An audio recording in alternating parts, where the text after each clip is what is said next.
Desire. Let us suppose you have been distracted by some nice experience in meditation. It could be a pleasant fantasy or a thought of pride.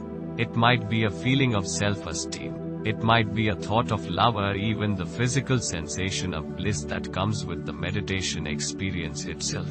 Whatever it is, what follows is the state of desire, desire to obtain whatever you have been thinking about, or desire to prolong the experience you are having. No matter what its nature, you should handle desire in the following manner. Notice the thought or sensation as it arises. Notice the mental state of desire which accompanies it as a separate thing. Notice the exact extent or degree of that desire. Then notice how long it lasts and when it finally disappears. When you have done that, return your attention to breathing. Aversion. Suppose that you have been distracted by some negative experience. It could be something you fear or some nagging worry. It might be guilt or depression or pain. Whatever the actual substance of the thought or sensation, you find yourself rejecting or repressing, trying to avoid it, resist it or deny it. The handling here is essentially the same. Watch the arising of the thought or sensation. Notice the state of rejection that comes with it.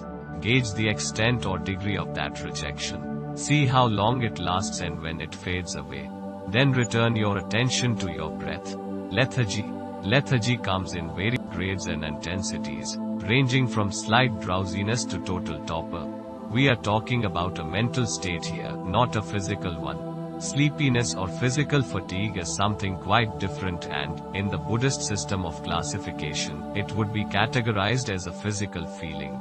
Mental lethargy is closely related to aversion in that it is one of the mind's clever little ways of avoiding those issues it finds unpleasant. Lethargy is a sort of turn-off of the mental apparatus, a dulling of sensory and cognitive acuity. It is an enforced stupidity pretending to be sleep. This can be a tough one to deal with, because its presence is directly contrary to the employment of mindfulness. Lethargy is nearly the reverse of mindfulness.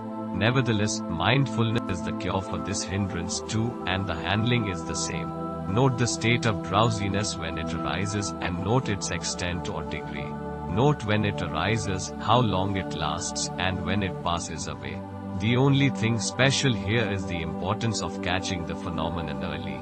You have got to get it right at its conception and apply liberal doses of pure awareness right away. If you let it get a start, its growth probably will outpace your mindfulness power.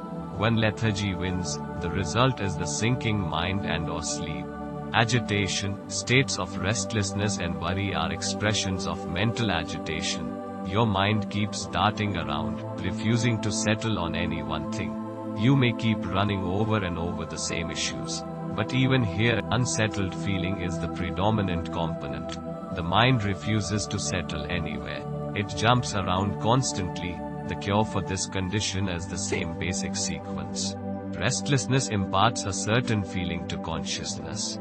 You might call it a flavor or texture. Whatever you call it, that unsettled feeling is there as a definable characteristic. Look for it. Once you have spotted it, note how much of it is present. Note when it arises. Watch how long it lasts, and see when it fades away. Then return your attention to the breath.